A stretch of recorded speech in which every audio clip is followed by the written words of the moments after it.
नमस्कार मित्रांनो, महाराष्ट्राच्या राजकारणातून सर्वात मोठी बातमी समोर येत आहे. जाणून घेऊयात. सूत्रांनी दिलेल्या माहितीनुसार एकनाथ शिंदे हे गृहमंत्री पदावर अडून बसले आहेत. तर गृहमंत्रीपद मिळालं तरच उपमुख्यमंत्रीपद स्वीकारेल अशी त्यांची भूमिका आहे. त्यातच ते आता त्यांच्या मूळ गावी असलेल्या साताऱ्यातील दरे येथे गेले आहेत. त्यामुळे राजकीय वर्तुळात चर्चेला उधाण आलं आहे. एकनाथ शिंदे हे नाराज असल्याची चर्चा आहे. या सर्व पार्श्वभूमीवर प्रतिक्रिया देताना संजय शिरसाट यांनी मोठं वक्तव्य केलंय.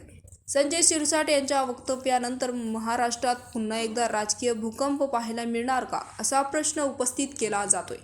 नव्या मंत्रिमंडळाचा शपथविधी 5 तारखेपर्यंत होईल अशी चर्चा आहे. महायुतीच्या नेत्यांची निवड झाली आहे, मात्र भाजपाच्या गटातल्याच निवडीची प्रक्रिया बाकी आहे.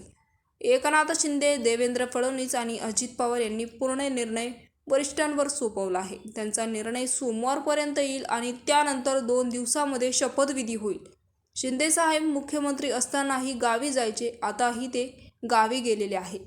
राजकीय उलाढाली होत असताना मुख्यमंत्री कोण यावर प्रश्नचिन्ह निर्माण होत आहे. खाते वाटपावर बोलत जात आहे, याचा उत्तर त्यांना शोधावं लागणार आहे. ते पक्षाचे नेते आहेत, त्यामुळे त्यांना याचं उत्तर शोधण्यासाठी निवांत वेळ हवा, त्यामुळे ते गावी गेलेले आहेत.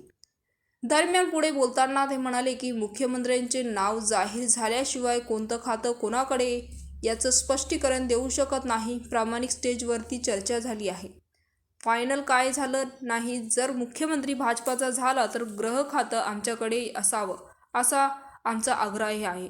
तर मित्रांनो, याविषयी आपलं मत काय आहे आम्हाला कमेंट बॉक्समध्ये नक्कीच कळवा आणि चॅनलला नक्की सबस्क्राईब करा. तूर्तास धन्यवाद. जय महाराष्ट्र.